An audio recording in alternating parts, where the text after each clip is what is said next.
ప్రభువైనటువంటి యేసుక్రీస్తు నామములో మీ అందరికీ కూడా నా హృదయపూర్వకమైన వందనాలు తెలియజేసుకుంటా ఉన్నాను. నా పేరు బాలకృష్ణ. ఇది నేను రెండో వీడియో చేస్తూ ఉన్నానండి. నా మొదటి వీడియో శాస్త్రుల నీతి కంటే పరిశీలన నీతి కంటే మీ నీతి అధికం కాని ఎడల మీరు పరలోక రాజ్యానికి చేరగలరా లేరా అనేటువంటి విషయాన్ని నేను మాట్లాడాను. కాబట్టి అదంతా కూడా ఇంట్లో ఉండి మాట్లాడాను. కొంచెం డిస్టర్బెన్స్గా ఉంటుంది, వాయిస్ బ్యాక్గ్రౌండ్ కొంచెం క్రౌడ్గా వస్తుంది. దయచేసి మీరందరూ కూడా ఆ వీడియోని మీరు వినాలని చెప్పేసి ఆశపడతా ఉన్నాను. కొంచెం అడ్జస్ట్ వినండి ఆ వీడియో, ఎందుకంటే కొంచెం డిస్టర్బెన్స్గా వచ్చింది. కాబట్టి ఈ వీడియోని కూడా మనం మాట్లాడుకుందామండి. ఈ రెండు వీడియోని మనం మాట్లాడుకుందాం. ఈరోజు కూడా ఒక చక్కనటువంటి సందేశంతో మేము ముందుకు వచ్చానండి. కాబట్టి ప్రార్థన చేసుకుందామండి. ఇది నా సెకండ్ వీడియో కాబట్టి మనం ప్రార్థన చేసుకుందాం. మహాపరిశుద్ర మహోన్నతమైన దేవ, మహిమగల తండ్రి, జీవగల యేసయ్య, మీకు ఉన్నతమైన ఘనమైన గొప్ప నామను బట్టి మీ యొక్క నామానికి వందనాలు.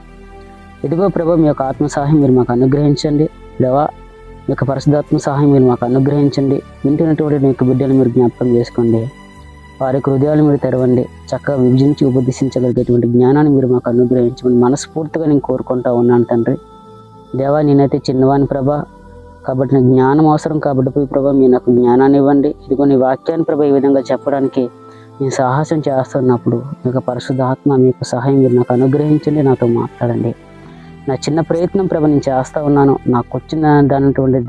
నాకు వచ్చినదే అనేక మందికి బోధించడానికి ప్రభా నేను ప్రయత్నం చేస్తూ ఉన్నాను. నీ వాక్యం చెప్పడానికి ప్రభా నాకు ఆసక్తి ఉంది, కాబట్టి చెప్పడానికి నేను ప్రయత్నం చేస్తూ ఉన్నాను. మీ యొక్క సహాయం మీరు నాకు అనుగ్రహించమని, వింటున్నటువంటి ప్రతి ఒక్క హృదయాన్ని తెరవమని, మనోనేత్రాలు మీరు వెలిగించమని, 30 60 100 ఫలించే విధంగా సహాయం చేయమని మీ యొక్క అతి పరిశుద్ధ నామంలో అడిగి ప్రార్థించి వేడుకుంటున్నాం తండ్రి. ఆమెన్.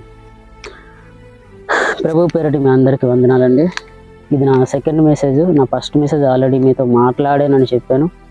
కాబట్టి ఫస్ట్ మెసేజ్లో కొంచెం వాయిస్ కొంచెం బ్యాక్గ్రౌండ్ కొంచెం డిస్టర్బెన్స్గా వస్తుంది. అది ఇంట్లో ఉండి మాట్లాడాను కాబట్టి దయచేసి మీరు కొంచెం అది అడ్జస్ట్ వినాలని చెప్పేసి మనస్ఫూర్తిగా కోరుకుంటా ఉన్నాను. సో ఇప్పుడైతే ఈ విధంగా నేను బయటకు వచ్చేసానండి. దేవుని యొక్క వాక్యం మాట్లాడాలని ఎంతో చెప్పాలని నాకైతే ఆశగా ఉంది. కాబట్టి దేవుడు నాకు ఏదైతే ప్రేరేపించి నా ద్వారా చెప్పిస్తున్నాడో, నా ద్వారా బయలుపరుస్తున్నాడో, నాకు ఆత్మ సహాయం ఏదైతే దేవుడు అనుగ్రహిస్తున్నాడో అదే మాట్లాడాలని చెప్పేసి ఆశపడతా ఉన్నాను. దయచేసి మీరందరూ కూడా శ్రద్ధాశక్తులు కలిగి వినాలని మనస్ఫూర్తిగా కోరుకుంటా ఉన్నాను. పిల్లరా, ఈ రోజులో చాలామంది ధనవంతులు ఉన్నారు, బీదవాళ్ళు ఉన్నారు. ప్రపంచంలో చాలామంది బీదవాళ్ళు ఉన్నారు, ధనవంతులు ఉన్నారు. చాలామంది అనుకుంటూ ఉంటారు కదా, ఇప్పుడు బాగా ఎవరైతే డబ్బున్నోలో, ఎవరైతే బాగా సంపద కలిగి ఉన్నారో సో వారు మాత్రమే ఆరాధిస్తే దేవుడు వింటాడు, ఇంకెవడు ఆరాధించిన దేవుడు విందండి, మేము బీదవాళ్ళం కదా, మా దగ్గర ఏమీ లేదు కదా, ఎందుకంటే ఆయన ఆరాధించడానికి అర్హులం కాదు కదా అని చెప్పి చాలామంది అనుకుంటూ ఉన్నారు. ఒక విషయం మీరు గుర్తుపెట్టుకోండి, దేవుని దృష్టిలో అందరం కూడా సమానమేనండి. ఆయన అందరినీ కూడా తల్లి యొక్క గర్భం నుంచి తయారు చేశాడు. తల్లి యొక్క గర్భం నుంచి వచ్చి ఒకడు భూమి మీద పుట్టి పెరిగి పెద్ద అయిన తర్వాత ఒకడు బీదవాడుగా ఉన్నాడు, ఒకడేమో ధనవంతుడుగా ఉన్నాడు, ఒకడేమో మధ్యతరగతి వాడుగా ఉన్నాడు. ఈ కొలత, ఈ కొలమానం అనేవన్నీ కూడా మానవులు మాత్రమే చూస్తారు. దేవుడు చూడు, ఆయన అందరికీ తండ్రి. తండ్రి అనేవాడు తనకున్నటువంటి కుమారులందరూ కూడా సమానంగా చూడాలి. అవునా కాదండి? పెద్దవాడిని ఒకలాగా, చిన్నవాడిని ఒకలాగా. సో ఈ విధంగా ఎవరిని కూడా చూడకూడదు. ఈ పెద్దవాడి పట్ల ప్రేమ బాగా చూపి, తర్వాత ఎవడైతే పుట్టాడో అతని పట్ల కొంచెం ప్రేమ చూపించి, చిన్నవాడిని అనమాట నువ్వు నాకు అవసరం లేదని తోసేసాడు అనుకో, అతని మీద అనమాట చిన్న చూపు చూస్తూ ఉన్నాడు అనుకో, తండ్రి అనిపించుకోడు. సో తండ్రి అనేటువంటి వాడు అందరినీ ఒకేలా ప్రేమించాలి, తల్లి అనేటువంటిది అందరిని ఒకేలా ప్రేమించాలి. సో అదేవిధంగా దేవుడు కూడా అందరిని ఒకే విధంగా తల్లి యొక్క గర్భం నుంచి నిర్మించుకున్నాడు, తయారు చేసుకున్నాడు. సో అంతే కదండి. ఆయనకి ఇటువంటి కొలమానాలు, ఇటువంటి ఒకరిని తక్కువ చూడడం, ఒకరిని ఎక్కువ చూడడం, సో ఇటువంటివి ఏవి కూడా తండ్రి అనేటువంటి దేవునికి ఉండదండి. ఆయన మన అందరికీ తండ్రి. ఆయన పరలోకంలో ఉన్నటువంటి వాడు. నువ్వు ధనవంతుడివి, నిన్నేమైనా సరే తల్లి యొక్క గర్భంలో నుంచి కాకుండా నేను ప్రత్యేకంగా ఏమైనా దేవుడు తయారు చేశాడా, ప్రత్యేకించి ఏమైనా దేవుడు పుట్టించాడా, ఇతను ధనవంతుడండి అని చెప్పేసి దేవుడు అనమాట ముందుగా అనమాట ధనవంతుడు అవుతాడని చెప్పేసి అనమాట ప్రత్యేకమైనటువంటి తల్లి యొక్క గర్భం నుంచి కాకుండా అనమాట వేరే విధంగా దేవుడు నిన్నేమైనా సృష్టించాడా, నిన్నేమైనా పుట్టించాడంటే కాదండి. అదే తల్లి యొక్క గర్భంలో నిన్ను పుట్టించాడు, నన్ను పుట్టించాడు. మనం పుట్టి పెరిగి పెద్ద అయిన తర్వాత వారి యొక్క పరిస్థితులు బట్టి, వారి యొక్క జీవన విధానం బట్టి కొందరేమో ధనవంతులు అవుతున్నారు, కొందరేమో మధ్యతరగతి వారు అవుతున్నారు, కొందరేమో పేదలు అయిపోతున్నారు, కొందరేమో దరిద్రులు అయిపోతూ ఉన్నారు. సో ఈ విధంగా అందరికీ దేవుడు భూమి మీద ఒకేలా అవకాశాలు కల్పిస్తున్నాడు అండి. ధనవంతులు పీల్చుకున్నటువంటి గాలి, అదేవిధంగా పేదవాడు కూడా పీల్చుకుంటూ ఉన్నాడు. పేదవాడు పీల్చుకున్నటువంటి గాలి ధనవంతుడు కూడా పీల్చుకుంటూ ఉన్నాడు. ఇక్కడ ఎక్కువ తక్కువ అనేది అనమాట దేవునికి ఎప్పుడు కూడా లేదు. ఆయనకు అందరూ కూడా సమానమే. కాబట్టి ఈ విధంగా దేవుడు అందరిని కూడా సమానంగా పుట్టించుకున్నాడు, సమానంగా చూస్తున్నాడు. ఆయన ఇచ్చేటువంటి గాలి సమానం, నీరు సమానం, భూమి సమానం. నువ్వు తినేటువంటి ఇవన్నీ కూడా ఇప్పుడు ధనవంతుడు కదా అని చెప్పేసి నీకు ఇచ్చేటువంటి పండు వేరు, ఆయనకి ఇచ్చేటువంటి పండు వేరు కాదు. నువ్వు తినేటువంటి ఆహారం వేరు, ఆయన తినేటువంటి ఆహారం వేరు కాదు. ఈ ధనవంతుడు అని చెప్పేసి అనమాట ఏమో ప్రత్యేకంగా దేవుడికి వారికి శ్రద్ధ పెట్టి నీ మీద పెట్టకపోయినది ఏమి ఉండదండి. దేవుడు అందరినీ ఒకే విధంగా సమానంగా చూసుకుంటూ ఉన్నాడు. ఇప్పుడు భూమి మీదకి వచ్చి పెరిగి పెద్ద అయిన తర్వాత కొందరు వారి పరిస్థితులను బట్టి, జీవన విధానం బట్టి కొందరు డెవలప్ అవుతున్నారు, కొందరు డెవలప్ అవ్వలేకపోతున్నారు. వారి తెలివితేటలను వారందరూ ఉపయోగించుకొని కొందరు ధనవంతులుగా యథార్థంగా సంపాదించుకున్న వారు ఉన్నారు, అవినీతిగా సంపాదించుకున్న వారు ఉన్నారు. కాబట్టి వీరందరినీ కూడా దేవుడే సృష్టించాడు. కాబట్టి లేఖనంలో ఒక మాట రాయబడి ఉంటుంది, ఆయన అందరికీ ప్రభువు, ఆయన అందరినీ కూడా ఆకాశం నుంచి వర్షము, అదేవిధంగా అనమాట భూమి నుంచి ఫలవంతమైన ఋతువులను, అలాగే పండ్లను, ఆకుకూరలను, వీటన్నిటిని దేవుడు అందరికీ ఒకే విధంగా అనుగ్రహిస్తున్నాడు. అది మీరు అందరూ కూడా అర్థం చేసుకోవాలి. కాబట్టి ఈరోజు మనందరం కూడా హ్యాపీగా సంతోషంగా ఉంటున్నామంటే దానికి కారణం దేవుడే. నిన్ను ఏ విధంగా చూస్తున్నాడో ధనవంతుని కూడా అదే విధంగా చూస్తున్నాడు. నిన్ను ఏ విధంగా అయితే దేవుడు ప్రేమిస్తున్నాడో అతను కూడా అదే విధంగా ప్రేమిస్తున్నాడు. కాబట్టి ఇక్కడ దేవుణ్ణి ఆరాధించడానికి అండి బీదవాడు, ధనవంతుడు ఇవేవి కూడా అడ్డు రాకూడదండి. అందరూ కూడా దేవుని ఆరాధించాలి, అందరూ కూడా దేవుని పిల్లలే.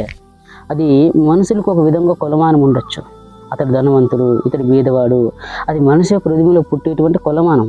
ఇప్పుడు మనుషులు ఉన్నారండి, ధనవంతులు ఏం చేస్తారు, ప్రేమిస్తారు. వారి ద్వారా ఏదైనా డబ్బు దొరుకుతుందేమో అని చెప్పేసి, వారి ద్వారా మాకు ఏమైనా సహాయం అందుతుందేమో అని చెప్పేసి అతను గొప్పవాళ్ళ చూస్తారు. ఎందుకంటే అతని దగ్గర ధనం ఉంది కాబట్టి దేవుడు అతన్ని ఆశీర్వదించడేమో అనే విధంగా కూడా చూస్తారు. ఒక బీదవాడు ఆ విధంగా వాళ్ళ విలువలు వాల్యూ ఇవ్వరు. ఒక విధంగా మనుషుల్లో అది కొలమానం కనిపిస్తుంది తప్ప ఆయన అందరికీ దేవుడు అందరికీ సమానంగా చూస్తాడన్న విషయం మన అందరికీ తెలుసు. దేవుడు నిన్ను ప్రేమిస్తున్నాడు, నన్ను ప్రేమిస్తున్నాడు. ఇప్పుడు మనసుల్లో ఉండేటువంటి కొలమాలనే దేవునికి ఉంటే, ఇప్పుడు మనసుల్లో ఉండేటువంటి ఆ కొలమానాలు ఏవైతే ఉన్నాయో అవే దేవునికి ఉంటే, ఇప్పుడు దేవుడు ఏం చేయాలంటే ధనవంతుని మాత్రం ప్రేమించాలి, నిన్ను విడిచిపెట్టేయాలి.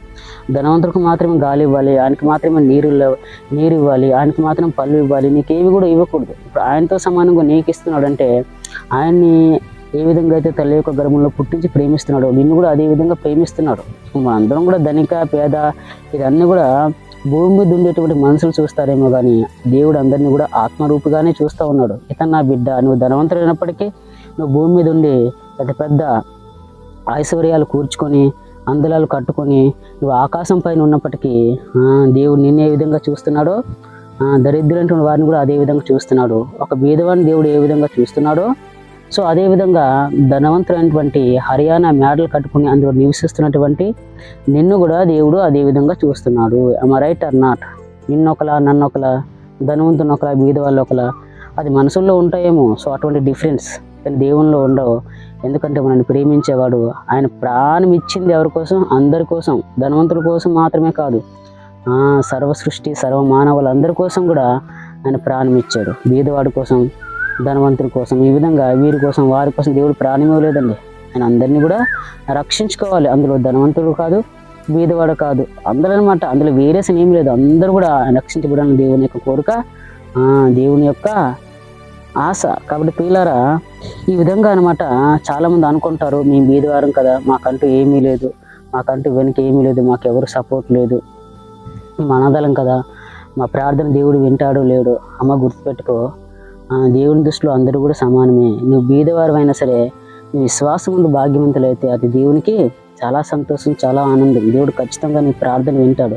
సో ఈ విధంగా అనమాట చాలామంది లోన్లీగా ఫీల్ అయిపోయి ఎవరు లేకపోతే, నీ బీదవాడిని కదా, నాకు ఎటువంటి సపోర్ట్ లేదు, నాకంటూ బంధువులు లేరు, నాకంటూ ఎవరూ లేరు, నాకెవరు సహకరించేవారు లేరు, నాతో మాట్లాడేవారు లేరు, నేను ఒంటరిని అయిపోయి చెప్పి చాలామంది చనిపోతూ ఉంటారండి. సో ఆ మధ్యన ఎక్కడో విజయవాడలో అనుకుంటా, ఏదో డ్యామ్లో అనుకుంటా, ఒక ఆమె అనమాట ఒక కురువుని అనమాట ఇలా పట్టుకుని నడుస్తూ ఉంది. మరి ఆమె ఆ క్షణాన్ని ఏం ఆలోచించిందో తెలియదు, అలా నడుచుకుంటూ వెళ్తుంది. మధ్యలో ఆ పిల్లవాడిని చెయ్యి విడిచిపెట్టనమాట తొందరగా పరిగెత్తి ఆ డ్యామ్ పై నుంచి దూకేసింది. ఆ విధంగా దూకేసరికి పాపం ఆ పిల్లవాడు కూడా తెలియదండి. సో అప్పటికి ఆమె ఏం ఆలోచించిందో తెలియదు. ఆమె యొక్క మనసులో, ఆమె యొక్క హృదయంలో ఏం రన్ అవుతుందో ఎవరికి కూడా తెలియదు. బహుశా ఆమె ఇదిగో ఈ కుమారుని నేను ఏ విధంగా పోషించాలి, ఇతని యొక్క భవిష్యత్తు ఏంటి, నాకంటూ ఏమీ లేదు కదా, ఇక నాకు గూడు లేదు, దిక్కు లేదు, ఎక్కడ ఉండాలో తెలియదు, కాబట్టి ఏం చేయాలో తెలియదు అని చెప్పి ఆ యొక్క బలహీనటువంటి సమయంలో ఆమె అటువంటి డిసిజన్ తీసుకుని ఉండొచ్చు. కాబట్టి చనిపోయింది. ఈ విధంగా అనమాట చాలామంది ఒంటరిగా ఫీల్ అయిపోయి చనిపోతూ ఉంటారు. చాలామంది ఈ విధంగా విధవరాలని కదా, నన్ను ఎవరు పట్టించుకోరనే విధంగా చాలామంది ఏడుస్తూ ఉంటారు, బాధపడుతూ ఉంటారు. ఒక విషయం గుర్తుపెట్టుకో, నువ్వు బీదవారైనా విధవరాలైనా సరే నువ్వు విశ్వాసం ముందు భాగ్యవంతుదానివి అయితే ఖచ్చితంగా దేవుడు నిన్ను చూస్తాడు. ఆయన ఎవరిని కూడా విడిచిపెట్టేవాడు కాదు, ఆయన ఎవరిని కూడా త్రోసివేసేవాడు కాదు. ఆ విషయం నువ్వు గుర్తుపెట్టుకో. దేవుడు అందరినీ కూడా చూస్తాడు. నువ్వు ధైర్యం కోల్పోవద్దు. నీలో ఉన్నటువంటి ఆ ధైర్యాన్ని నువ్వు ఎప్పుడు కూడా కోల్పోవద్దు. దేవుడు నన్ను చూడు అనే విధంగా, దేవుడు నన్ను చూడు అనేటువంటి భావజాలం అస్సలు నీకు వద్దండి. బైబిల్లో ఒక ఆమె ఇంకా పరిచయం చేస్తానండి. ఆమె విధవరాలు, మీ అందరికీ తెలుసు. అది మార్కు సువార్త 12:42 ఉంటుంది. బీదరాలండి. ఆమె బీదరాలు ప్లస్ విధవరాలు. ఇప్పుడు చాలామంది విధవరాలు అవుతారేమో కానీ బీదరాలు అవ్వరు. సో ఏ విధంగా అంటే, ఇప్పుడు భర్త చనిపోతే ఖచ్చితంగా ఆమె విధవరాలు అవుతుంది. అదే భర్త బాగా సంపాదించి చనిపోయాడు అనుకోండి, ఖచ్చితంగా ఆమె ధనవంతురాలే, బీదరాలు అవ్వదండి. ఎందుకంటే భర్త వెనక ఆస్తి అంతా సంపాదించి పెట్టేశాడు కాబట్టి, ఆమె కావాల్సిందంతా ఇచ్చేశాడు కాబట్టి ఖచ్చితంగా ఆమె బీదరాలు కాదు, ధనవంతురాలు. అర్థమైందా? విధవరాలు, ఎందుకంటే భర్త చనిపోయాడు కాబట్టి. సో ఈ విధంగా ఆమె బ్రతుకుంది, ఆమె జీవనం ఉంది. కానీ సో ఈ విధంగా అటువంటి ఆ ధైర్యము, ఆ విశ్వాసం ప్రతి ఒక్కరి జీవితంలో ఉండాలండి. ఆమె దేవుని ఆనుకునేటువంటి ఆ విధానం, దేవుని పట్ల ఉన్నటువంటి ఆ భక్తి, ఆ శ్రద్ధ, ఆ విశ్వాసం ప్రతి వారందరూ కలిగి ఉంటే ఖచ్చితంగా ప్రతి ఒక్కరు కూడా అటువంటి ధైర్యాన్ని కోల్పోకుండా ఉంటే దేవుడు ఖచ్చితంగా ఎవరినైనా ప్రేమిస్తాడు. సో అటువంటి వారిని దేవుడు ఎప్పుడు కూడా పెట్టడండి. మీరు ఎవరు కూడా ధైర్యం కోల్పోకూడదు. మీరు ఎవరు కూడా అనమాట దేవుని విశ్వాసం మీరు ఎవరు కూడా కోల్పోకూడదు. సో ఆ విధంగా గొప్ప విశ్వాసం కలిగినటువంటి ఒక స్త్రీని మీకు చూపిస్తానండి బైబిల్లో. అసలు ఆమెకంటూ ఎవరూ లేరు. నా అనేటువంటి వారు ఎవరూ లేరు, మా అనేటువంటి ఎవరూ లేరు. ఆమెకు అసలు ఇల్లు ఉందో లేదో తెలియదు, కట్టుకోవడానికి బట్ట ఉందో లేదో తెలియదు, తినడానికి తిండి ఉందో లేదో తెలియదు. అసలు పీడతలు, కుంచాలు, మంచాలు, కంచాలు, ఈ విధంగా అసలు ఉండటానికి ఇల్లు, కట్టుకోవడానికి బట్ట, తినడానికి తిండి, ఇవన్నీ కూడా అవసరం. ఇవన్నీ కూడా ప్రతి ఒక్క వ్యక్తికి ఉండాలి కాబట్టి. సో అటువంటి ఉన్నాయో లేవో తెలియదు, కానీ ఆమె మాత్రం దేవునిలో గొప్ప విశ్వాసం కలిగి ఉందండి. సో అటువంటి విశ్వాసురాలైనటువంటి ఒక దేవుడు మెచ్చుకున్నటువంటి, దేవుడు గొప్ప చేసినటువంటి, దేవుడు అందరి ముందు అనమాట ఆయన గణపరిచిన ఒక స్త్రీని చూపిస్తానండి. మీరు ఆ బైబిల్ తీసి అనమాట మార్కు సువార్త 12:42 మీరు చూసినట్లయితే ఒక బీదరాలు కనిపిస్తుంది. ఆమె విధవరాలు ప్లస్ బీదరాలు. ఇప్పుడు చాలామంది విధవరాలు అవుతారు తప్ప బీదరాలు అవ్వరండి. సో ఎందుకు వాళ్ళు బీదరాలు అవ్వరంటే, ఇప్పుడు ఆమె భర్త చనిపోయాడు కాబట్టి ఆమె విధవరాలు. ఇప్పుడు అదే భర్త కూడా బాగా సంపాదించేసి బాగా డబ్బులు పోగు చేసి చనిపోయాడు అనుకోండి, ఇప్పుడు ఆమె బీదరాలు అవ్వదు. విధవరాలు అవుతుంది కానీ బీదరాలు అవ్వదు. ఎందుకు బీదరాలు అవ్వదంటే, భర్త బాగా సంపాదించి పెట్టేశాడు కాబట్టి, ఆమె దగ్గర డబ్బు ఉంది కాబట్టి, భర్త చనిపోయాడు కాబట్టి విధవరాలు అవుతుందేమో కానీ బీదరాలు అవ్వదండి. అవునా కాదండి? సో ఈ విధంగా అనమాట చాలామంది బీదరాలు అవుతారేమో కానీ చాలామంది విధవరాలు అవుతారేమో కానీ బీదరాలు మాత్రం అవ్వరు. కానీ ఈమెకున్నటువంటి ప్రాబ్లం ఏంటంటే, నెంబర్ 1 విధవరాలు ప్లస్ బీదరాలు. ఇంకా ఆ రోజుల్లో మనం చూసుకున్నట్లయితే, ఇప్పుడు అపోస్తుల కాలంలో ఈ శాస్త్రులు, పరిసయ్యులు, సద్దుకయ్యులు, ప్రధాన యాజకులు ఎవరైతే ఉన్నారో వారందరూ అనమాట అధిపతులుగా అనమాట వారి మీద చలామణి చేసేటువంటి ఆ యొక్క కాలంలో వారందరూ కూడా అనేక చట్టాలను, కల్పితాలను, పద్ధతులను, ఆచారాలను తీసుకుని వచ్చినమాట. ఆ రోజుల్లో అనేక మంది అనమాట దేవుని యొక్క వాక్యానికి వారందరూ కూడా దూరం చేసేవారండి. వారు సరిగా బోధించేవారు కారు. ఆచారాలు, కల్పితాలు, పద్ధతులు ఇవన్నీ కూడా ధర్మశాస్త్రంలో ప్రవేశపెట్టి ఇవే దైవోపదేశం అని చెప్పేసి అనమాట ప్రజలందరికీ కూడా బోధించేవారు అండి. అది మత్తయి సువార్త 23 చదివినట్లయితే యేసుక్రీస్తు వారిని ఖండిస్తారు. ఇదిగో మీరు అనేక మందిని దారి తప్పించేస్తున్నారు కాబట్టి యేసుక్రీస్తు వారి గురించి మాట్లాడతారు. గుడ్డు పరిశీలుడా, గుడ్డు శాస్త్రి, అవివేకులారా, అందులారా, సర్పంలారా, సర్ప సంతానమా అంటాడు. కారణం ఏంటి? వారు సరిగా ప్రజలను అనమాట దేవుని ఎదుకు నడిపించేటువంటి పొజిషన్లో వారు లేరు. అనేకమైనటువంటి ఆచారాలు, కల్పితాలు కూడా వారు కలిపేస్తూ ఉన్నారు. ఆ విధంగా ధర్మశాస్త్రంలో అనేకమైనటువంటి వాటిని కలిపి వాళ్ళకి రుద్దేస్తూ ఉన్నారు. ఈ విధంగా అనేక మందిని కూడా దారి తప్పించేస్తున్నారు. కాబట్టి ఆ రోజుల్లో ఉండేటువంటి శాస్త్రులు, పరిసయ్యులు, సద్దుకయ్యులు, ప్రధాన యాజకులు, సో వీరెవరు కూడా ప్రేమ కలిగి కనీసం ఉండేవారు కాదండి. ఇటువంటి విధురాలను కూడా వారు కనీసం ఆదుకునేవారు కాదు. ఇటువంటి విధవరాలను ఆదుకోవాలని చెప్పేసి ధర్మశాస్త్రంలో రాయబడి ఉంది. కానీ వారు ఏం చేసేవారంటే వారి వద్ద మాత్రం ధర్మశాస్త్రం ఉండేది కాబట్టి వారు మాత్రమే సమాజ మందిరాలు బోధించేటువంటి అధికారులుగా అధిపతులుగా ఉండేవారు. కాబట్టి ఆ రోజుల్లో ఇప్పుడు కూడా బైబిల్ ఏ విధంగా అయితే అందరి చేతిలో ఉందో ఆ విధంగా ఆ రోజుల్లో లేదు కాబట్టి సో వారు ఏం చేసేవారంటే కొన్ని ఆచారాలు, కొన్ని కల్పితాలు, కొన్ని సిద్ధాంతాలు ప్రవేశపెట్టేశారండి. లూకా సువార్త 20వ అధ్యాయం చివరి వచనం మీరు చూసినట్లయితే అనేకమైనటువంటి విధవరాలు ఇండ్లను దిగమింగుచు, అనేక మంది విధవరాలు ఇండ్లను దిగమింగుచు అనేటువంటి మాట రాయబడి ఉంటుంది. లూకా సువార్త 20వ అధ్యాయం చివరి వచనం మీరు చూసినట్లయితే ఆ రోజుల్లో ఈ శాస్త్రులు ఎవరైతే ఉన్నారో, ఈ పరిసయ్యులు ఎవరైతే ఉన్నారో, ఈ సద్దుకాయలు ఎవరైతే ఉన్నారో, ఈ ప్రధాన యాజకులు ఆ రోజుల్లో గొప్పవారుగా పిలబడేటువంటి వారు ఎవరైతే ఉన్నారో వీరెవ్వరు కూడా సో అటువంటి వారిని ఆదుకునేవారు కాదు. ధర్మశాస్త్రాన్ని తిప్పేసినమాట వారికి అనుగుణంగా ప్రజల నుంచి మెప్పు, ఘనత, పొగడత వారందరూ కూడా సంపాదించుకునేవారు. ఆ విధంగా అనమాట వారందరూ కూడా మేమే గొప్ప అని చెప్పేసి చూపించుకునేటువంటి పరిస్థితి ఆ రోజుల్లో ఉండేది. సో ఈ విధంగా వారి యొక్క డంబాలకి, వారి యొక్క పొగడతలకి వారందరూ కూడా పోయేవారు. సో యేసుక్రీస్తు వారు వచ్చిన తర్వాత పరిచర్యలను వారిని వ్యతిరేకించడం మనందరం చూస్తాం. కానీ ఈ విధవరాలు జీవించేటువంటి ఆ యొక్క పరిస్థితులు మనం అనుగుణంగా తీసుకుంటే ఆ యొక్క పరిస్థితులు ఆమె జీవన విధానాన్ని మనం గురించి ఆలోచించినట్లయితే సో ఆమెను ప్రేమించేవారు కూడా ఎవరూ లేరు, ఆమె మీద కనికరించేవారు కూడా ఎవరూ లేరు. పైగా అనమాట వీళ్ళు సిద్ధాంతాలు ప్రవేశపెట్టేశారండి. ప్రజల నుంచి డబ్బు సంపాదించుకోవాలి, మెప్పు సంపాదించుకోవాలి, పొగడత సంపాదించుకోవాలి. ఇంకా దేవుడి నుంచి పొగడత, మెప్పు వారేమి కూడా కోరుకునేవారు కారు. ఇటువంటి విధవరాలను అనేక మందిని కూడా వారు ఏం చేసేవారంటే వారి వల్ల విధవరాలు అనేక మంది నష్టపోయారు.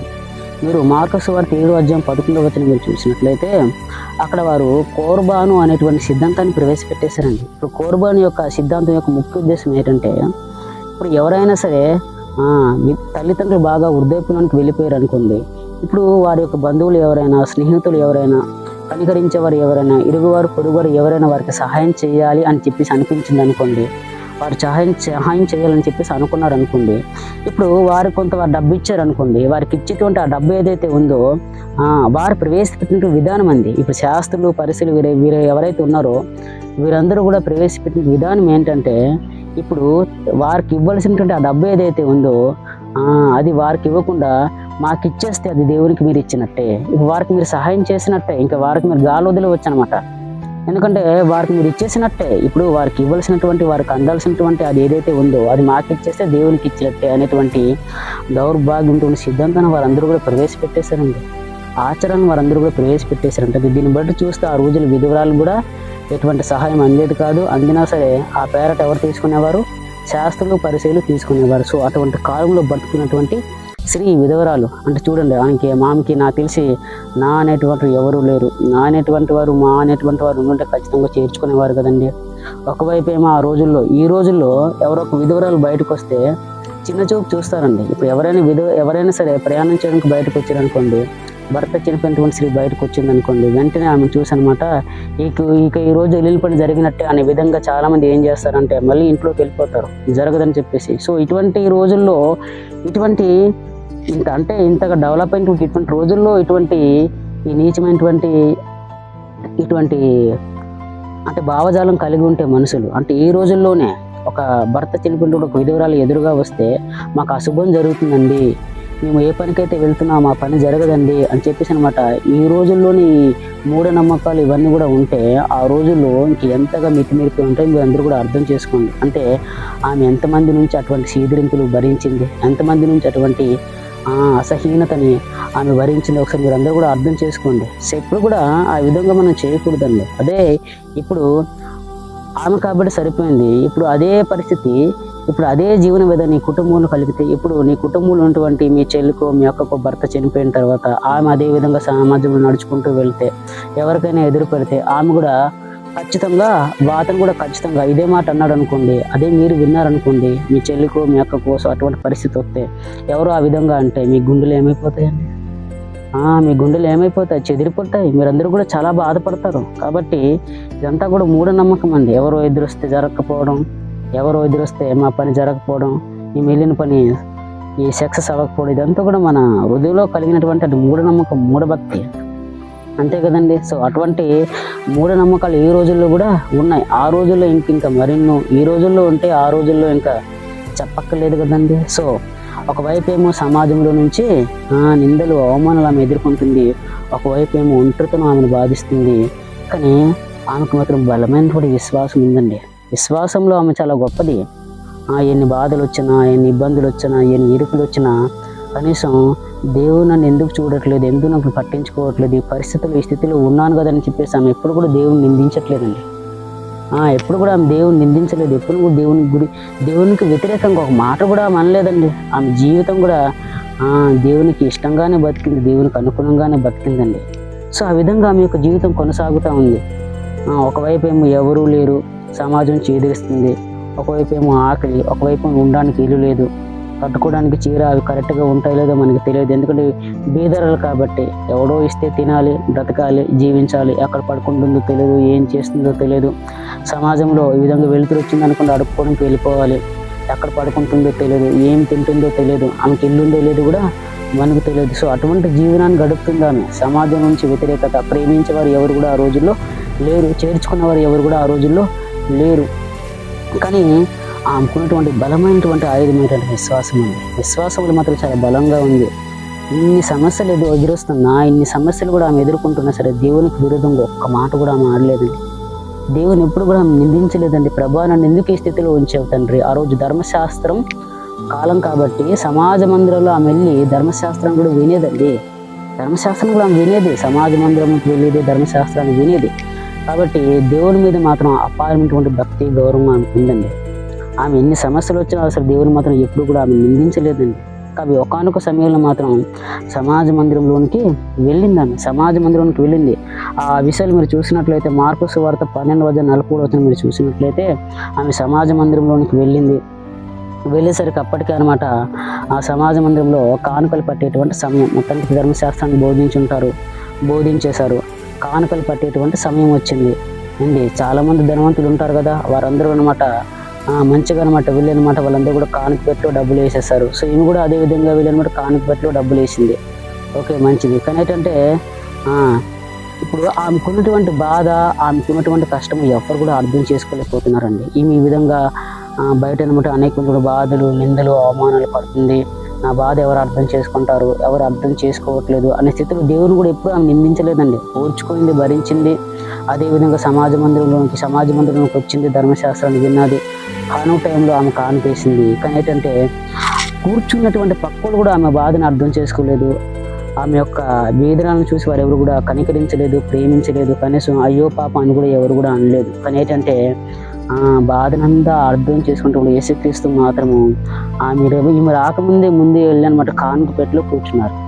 ఒక విషయం మీరు అర్థం చేసుకోండి, యేసుక్రీస్తు వారు అంటే ఎప్పుడు కూడా కానుక పెట్టిలో కూర్చోలేదండి. కానీ ఈమె సందర్భంలో మాత్రమే యేసుక్రీస్తు వారు కానుక పెట్టిలో కూర్చుంటూ మనకు అర్థమవుతూ ఉంటుంది. మీరు లేఖనాన్ని మొత్తం మీరు చదువుకోండి. ఆయన ఎప్పుడు కూడా కానుక పెట్టే ముందు కూర్చోలేదండి. కానుక పెట్టే ముందు ఎప్పుడు కూడా యేసుక్రీస్తు వారు కూర్చోలేదు. కానీ ఆ రోజు ఏమి ఈ విధంగా వస్తుంది, ఆమె ఎన్నో బాధలు పడుతుంది, ఇరుకులు పడుతుంది, ఇబ్బందులు పడుతుంది, ఎన్నో శ్రమలు అనుభవిస్తుంది, ఎన్నో బాధలు అనుభవిస్తుంది చెప్పేసి యేసుక్రీస్తు వారికి తెలుసు. ఆమెకు అనాథ, ఆమెకే విధవరాలు, బీదరాలు, ఆమెకేమీ కూడా సరిగా అందట్లేదు. ఏం తింటుందో తెలియదు, ఎక్కడ ఉంటుందో తెలియదు, ఎక్కడ పడుకుంటుందో తెలియదు, ఇల్లు ఉందో తెలియదు. ఇల్లు ఉంటానమాట, అందులో అసలు తినడానికి ఫుడ్ ఉందో లేదో తెలియదు, ఆమె ఖర్చులకు డబ్బులు ఉన్నా లేదో తెలియదు. ఈ విధంగా ఎంతో సమాజంలో ఎంతో అనమాట ఒక జాలి, దయ, కరుణ లేనటువంటి ఆ మనసుల మీద జీవిస్తున్నటువంటి ఆ స్త్రీ ఆమె యొక్క బాధను ఎవరు కూడా అర్థం చేసుకోలేదండి. కానీ యేసుక్రీస్తు అర్థం చేసుకున్నాడు. ఆమె రాకముందే ఆమె కోసం యేసుక్రీస్తు ముందుగా వచ్చి కూర్చున్నాడు. హల్లెలూయా! ఇది మన తండ్రి యొక్క ప్రేమ, గొప్పతనం. ఇప్పుడు ఆమె ఆ విధంగా అనమాట ఎప్పుడైతే 2 కాసులు వేసిందో యేసుక్రీస్తు అనమాట అందరినీ చూశాడండి. అందరూ కూడా వారు సంపాదించినటువంటి దాంట్లో వారందరూ కూడా వేసారు. కానీ ఈ బీదరాలు ఏదైతే ఉందో ఆమె 2 కాసులు మాత్రమే కానుకలు వేసింది. 2 కాసులు మాత్రమే ఆమెకున్నటువంటి ఆ 2 కాసులు మాత్రమే కానుక పెట్టిలో వేసింది. కాబట్టి ధర్మశాస్త్రంలో అంటే మనం చదువుకుంటున్న బైబిల్లో ఒక మాట రాయబడి ఉంటుందండి. ఆమె తన జీవనమంతా వేసింది అనేటువంటి మాట రాయబడి ఉంటుంది. యేసుక్రీస్తు వారు అనమాట తన యొక్క శిష్యులతో అడుగుతాడు. తన శిష్యులతో అడగనమాట ఏమంటాడు, అందరికంటే ఈమె ఎక్కువ వేసింది అంటాడు. సో యేసుక్రీస్తు వారు ఎందుకు ఈ మాట అన్నారనేది మనం ఆలోచించినట్లయితే ఆమె తన జీవనమంతా వేసింది అనేటువంటి మాట యేసుక్రీస్తు వారు ఎందుకు అంటారంటే, అండ్ ఇప్పుడు జీవనము అనగానే చాలామంది చాలా పని చేసి బతుకుతూ ఉంటారు. సో నాకేమన్నమాట ఆక్వాకల్చర్లో పని చేస్తూ ఉంటానండి అప్పుడప్పుడు. సో కాబట్టి దాని మీద నేను బ్రతుకుతూ ఉంటాను. కూలిపడి చేసేవాడైతే కూలిపడి చేసుకొని బ్రతుకుతూ ఉంటాడు.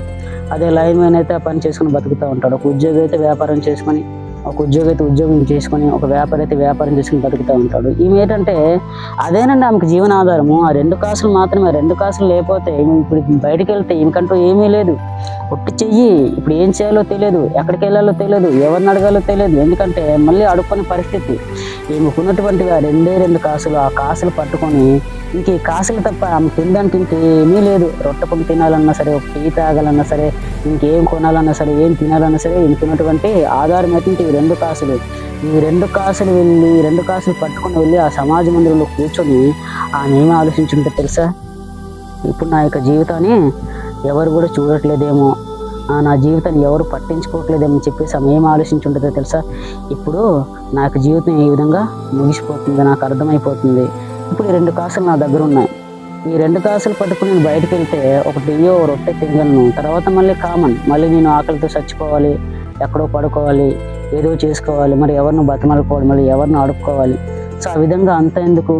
ఇప్పుడు ఇదే 2 కాసులు పట్టుకొని ఆ దేవుని సన్నిధిలో మాట కానుకపెట్టెలో వేచేసి ఆయన పాదాల్లో చనిపోతే బాగుండు అనేటువంటి ఆలోచన నాకు ఖచ్చితంగా కలిగి ఉంటుందండి. ఎందుకంటే ఇప్పుడు ఇంటికి వెళ్ళినా సరే అక్కడ ఇల్లు ఉందో లేదో తెలియదు, ఇంట్లో తప్పేలు ఉన్నా లేవో తెలియదు, అవన్నీ ఉంటే అసలు అన్నం ఉన్నా లేవో తెలియదు, ఆమెకి ఆ కొనుక్కోవడానికి డబ్బు ఉన్నా లేవో తెలియదు. సో ఇంత ఇబ్బంది అనమాట.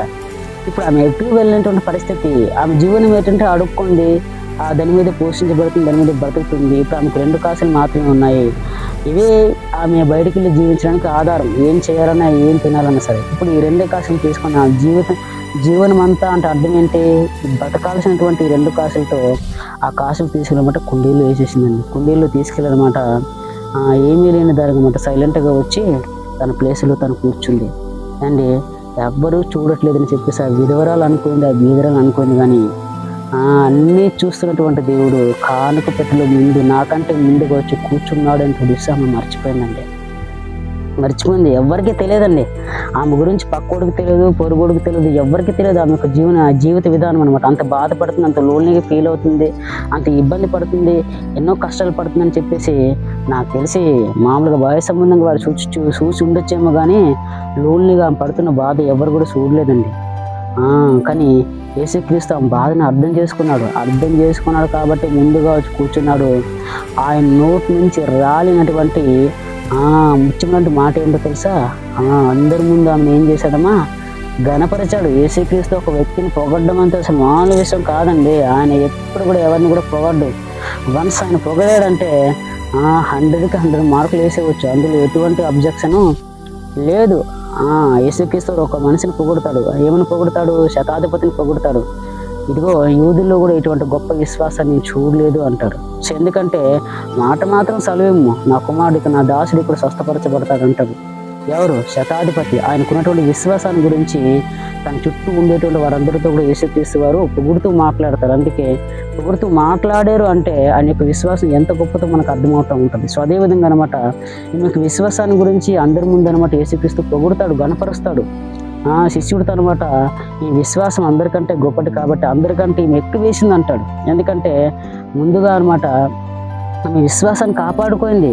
ముందుగా దేవుడు హృదయాన్ని చూసేసాడండి. ఆమెకున్నటువంటి విశ్వాసాన్ని చూసేసాడంటే ఆ స్థాయిలో ఉండి కూడా అమ్మ నువ్వు ఎప్పుడు కూడా నిందించలేదు, నేను ఎప్పుడు కూడా అడగలేదు, కనీసం నీకు ఇన్ని బాధలు వస్తున్నాయి, ఇన్ని శ్రమలు వస్తున్నాయి, ఇన్ని ఇబ్బందులు వస్తున్నాయి, ఎన్ని రోజులు అసలు ఆ నిద్రలేని రాత్రులు గడిపావో, ఎన్ని రోజులు నువ్వు తినకుండా ఉన్నావో, ఎన్ని రోజులు నువ్వు ఎండలో వానలో తడుస్తూ ఉన్నావో, ఇది పైకెత్తనమాట తండ్రి, నాకే ఎందుకు ఈ బాధ, నన్ను ఎందుకు ఈ విధంగా చేసావా అని చెప్పేసి దేవునికి ఎదురు తిరిగి మాట్లాడము, నిందించడము ఇటువంటివి చేయలేదంటే నిజంగా దేవుని పట్ల ఇటువంటి విశ్వాసం చాలా గొప్పదమ్మా. కాబట్టి ఆ విశ్వాసాన్ని దేవుడు చూసాడండి. సో అటువంటి విశ్వాసం ఈ రోజుల్లో ఎవరికి ఉందండి? ఈ రోజుల్లో అంటే దేవుడు నాకు ఇది ఇవ్వట్లేదు, అది ఇవ్వట్లేదు, ఇది చేయట్లేదు, అది చేయట్లేదు, ఇదే తప్ప ఏమున్నా లేకపోయినా సరే నా తండ్రి నాతో పాటు ఉన్నాడు, నా నిత్య జీవాన్ని ఖచ్చితంగా మనకు అనుగ్రహిస్తాడు, నా బతికితే ఆయన కోసమే, చనిపోయినా ఆయన కోసమే, నాకు అన్నీ ఉన్నా ఆయన తుతిస్తాను, లేకపోయినా ఆయన తుతిస్తాను అనేటువంటి విశ్వాసం ఈ రోజుల్లో ఎవరిలో ఉంది మీరు చెప్పండి. అండ్ ఆ రోజుల్లో ధర్మశాస్త్రము కూడా ఆమెకి లేదు, భర్త కూడా ఆమెకి లేడు. అండ్ అటువంటి సమయంలో అనమాట దేవుని యందు అంత విశ్వాసం కలిగి జీవిస్తుందంటే ఈ రోజుల్లో దేవుని యొక్క దివ్యగంధ మన చేతిలో ఉందండి. మనం ఎంత నీతిగా, ఎంత నిజాయితీ, ఎంత విశ్వాసంగా జీవించాలో అర్థం చేసుకోండి. కానీ ఈ యొక్క రోజులో జీవించేటువంటి క్రైస్తవులు అన్నీ ఇస్తేనే దేవుని ప్రేమిస్తారు, అన్నీ తీసేస్తే దేవునికి దూరం అయిపోతారు. చూడండి దేవుడు కాబట్టి ఇటువంటి వారిని దేవుడు మనకి మాదిరిగా పెట్టాడు. ఈ వేద విధవరాలను చూసి మీరందరూ కూడా నేర్చుకోండి. ఇటువంటి విశ్వాసాన్ని మీరు కలిగి ఉండి, ఇది గొప్ప విశ్వాసము. ఇది పైన వెతికేటువంటి విశ్వాసం, భూ సంబంధమైనటువంటి విశ్వాసం కాదు ఆమె విశ్వాసం, పైకి చూసేటువంటి విశ్వాసము. సో కాబట్టి ఇటువంటి విశ్వాసాన్ని కలిగి ఉండండి.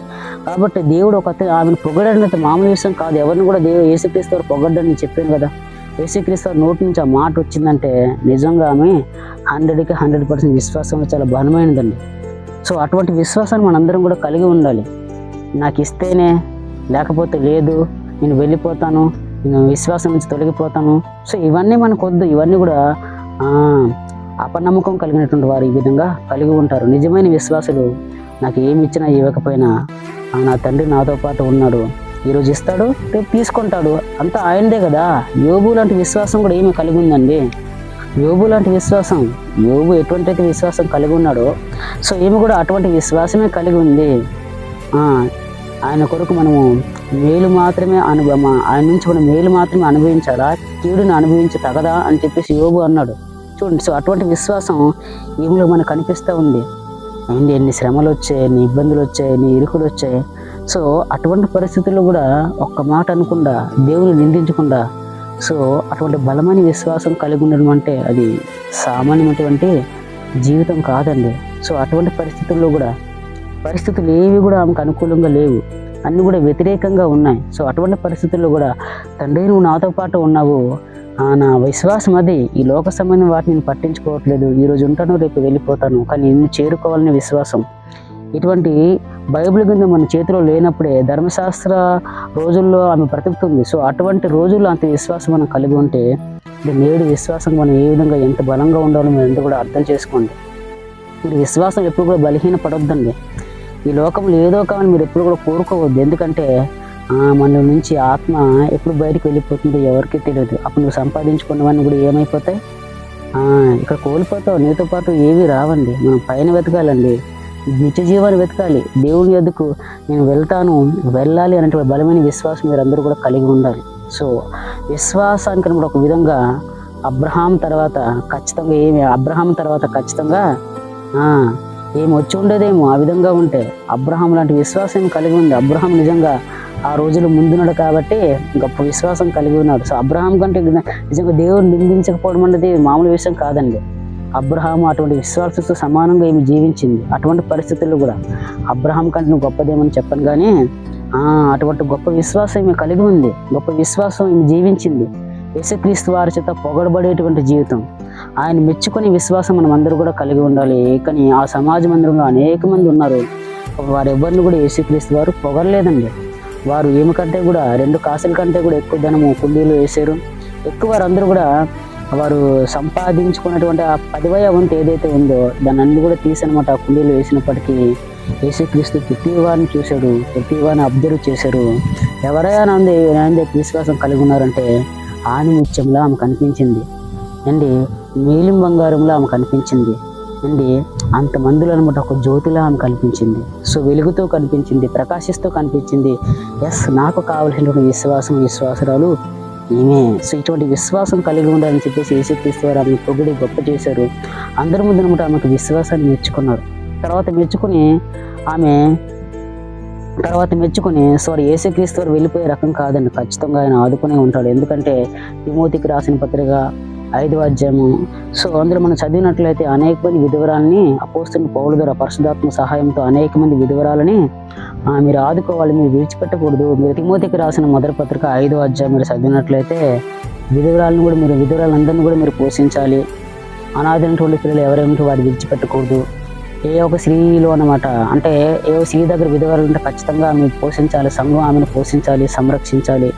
సో ఇటువంటివన్నీ కూడా యేసుక్రీస్తు వారు చెప్పి అతను మన పొగిడి ఆ విధంగా సమాజ మందిరంలో అందరి ముందు పొగిడి ఆ విధంగా వెళ్ళే టైప్ కాదండి యేసుక్రీస్తు వారు. ఖచ్చితంగా ఆమెని ఏదో ఒక సహాయం అందించే ఉంటారండి. ఆయన ఆ విధంగా అనమాట అందరి ముందు పొగిడి గొప్ప చూసి వెళ్ళే రకము కాదు. అంటే లేఖనంలో ఇంకా తదుపరి భాగం రాయబడలేదు, తర్వాత ఏం జరిగిందో రాయబడలేదు, కానీ ఖచ్చితంగా దేవుడు యేసుక్రీస్తు ఆమెకి సహాయం చేసే ఉంటాడు, ఏదో ఒక సహాయం చేసే ఉంటాడు, ఏదో ఒక అవకాశం కల్పించే ఉంటాడండి. ఆయన వదిలిపోయేటువంటి వాడు కాడు. కాబట్టి పిల్లలు ఒక విషయం మీరు జ్ఞాపకం చేసుకోండి, నాకెవరూ లేరు, నాకంటూ ఎవరూ లేరు, నా జీవితం బాగోలేదు, నాకు సరిగ్గా తినడానికి తినలేదు, జీవించడానికి సరిగా అవకాశాలు లేవు, కట్టుకోవడానికి సరిగ్గా బట్ట లేదు, ఇల్లు లేదు, నాకు సరిగ్గా అవకాశాలు లేవని చెప్పి చాలామంది దయచేసి సుసైడ్లు మీరు చేసుకోకండి. దేవుని విశ్వాసం కలిగి ఉండండి, నిత్య జీవాన్ని చూడండి, ఎదురు చూడండి. ఖచ్చితంగా దేవుడు మిమ్మల్ని దీవిస్తాడు, ఆశీర్వదించి మిమ్మల్ని పట్టించుకుంటాడు. ఆయన నేను విలువను ఎడబాయను, నువ్వు విశ్వాసం కలిగి ఉండు, ఖచ్చితంగా నిత్య జీవాన్ని స్వతంత్రించుకుంటావు. సో మనందరికీ కూడా మాదిరి ఈ యొక్క విధవరాలు, ఈ వీధరాలు మనందరికీ కూడా మాదిరి. సో ఇటువంటి విశ్వాసాలు కదా నాకు కావాలంటున్నాడు యేసుక్రీస్తు దేవుడు. ఇటువంటి విశ్వాసం కదా నాకు కావాలని చెప్పేసి అక్కడ చెప్పకనే చెప్తున్నాడు. అందరి ముందు ఆమెని హెచ్చించాడంటే, ఆమెను గణపరిచాడంటే కారణం ఏంటి? ఆ విశ్వాసం గొప్పది. అటువంటి విశ్వాసాన్ని మీరందరూ కూడా కలిగి ఉండాలని చెప్పేసి నేడు మనందరికీ కూడా యేసుక్రీస్తు నా ద్వారా మాట్లాడుతున్నాడు. కాబట్టి సో అటువంటి గొప్ప విశ్వాసం మీరందరూ కూడా కలిగి ఉండాలని మనస్ఫూర్తిగా కోరుకుంటూ ఈ నా మాటలు ముగిస్తున్నాను. Thank you so much. నా ఫస్ట్ వీడియో కూడా మీరు చూడండి. శాస్త్రులు, పరిశీలు, సదుపాయాలు, ప్రధాన యాజకులు ఎవరైతే ఉన్నారో వారందరి గురించి కూడా నేను మాట్లాడాను. ఆ వీడియోలో కొంచెం బ్యాక్గ్రౌండ్ డిస్టర్బెన్స్గా వస్తుంది, కానీ ఏంటంటే కొంచెం మీరు నన్ను క్షమించి ఆ విధంగా మన్నించి మీరు కొంచెం ఓర్చుకొని చూడాలని మనస్ఫూర్తిగా కోరుకుంటూ మాటలు ముగిస్తున్నాను. Thank you so much.